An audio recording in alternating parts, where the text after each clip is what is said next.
7వ తరగతి చదువుతున్న 10 ఏళ్ల బాలికపై జొమాటో బాయ్ అత్యాచారానికి పాల్పడినటువంటి ఘటన ఇప్పుడు ప్రతి ఒక్కరిని తీవ్ర కలవరపాటుకు గురి చేస్తోంది. అయితే ఇది పోక్సో యాక్ట్ కింద ఉంది కాబట్టి ఎలాంటి ఫుల్ డీటెయిల్ అయితే మేము రివీల్ చేయలేకపోతున్నాం. కానీ ఇక్కడ ఒక 3 స్టేజ్ ఉన్నటువంటి ఒక 3 ఫ్లోర్స్ ఉన్నటువంటి బిల్డింగ్లో ఈ పాప వాళ్ళు కింద ఉంటున్నారు. ఈ అబ్బాయి బ్యాచులర్ పైన ఉంటున్నాడు తల్లితో పాటు.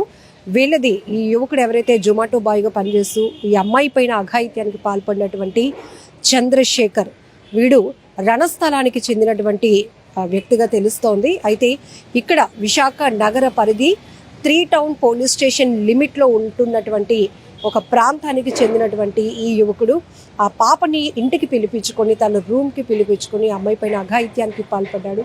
ఆ అమ్మాయి వెంటనే పరిగెత్తుకుంటూ వెళ్ళి తల్లిదండ్రులకు చెప్పడంతో ఆ తల్లి ఇచ్చినటువంటి కంప్లైంట్ ఆధారంగా 3 టౌన్ పోలీసులు ఇమీడియట్గా పోక్సో యాక్ట్ ఫైల్ చేయడం జరిగింది. పోక్సో యాక్ట్ నమోదు చేశారు. అతన్ని అయితే అదుపులోనికి తీసుకున్నారు పోలీసులు. ఆ తర్వాత రిమాండ్కు తరలించే అవకాశాలు కూడా కనబడుతున్నాయి కోర్టు ముందు సబ్మిట్ చేసిన తర్వాత.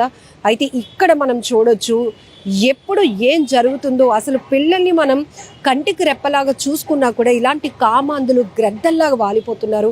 పసి పిల్లల పైన వాళ్ళని చూస్తేనే మనకు ఒక మంచి ఒపీనియన్ వస్తుంది, ఆడించాలనో ఏదో కొనివ్వాలనో. కానీ వాళ్ళపై ఒక పగబట్టినటువంటి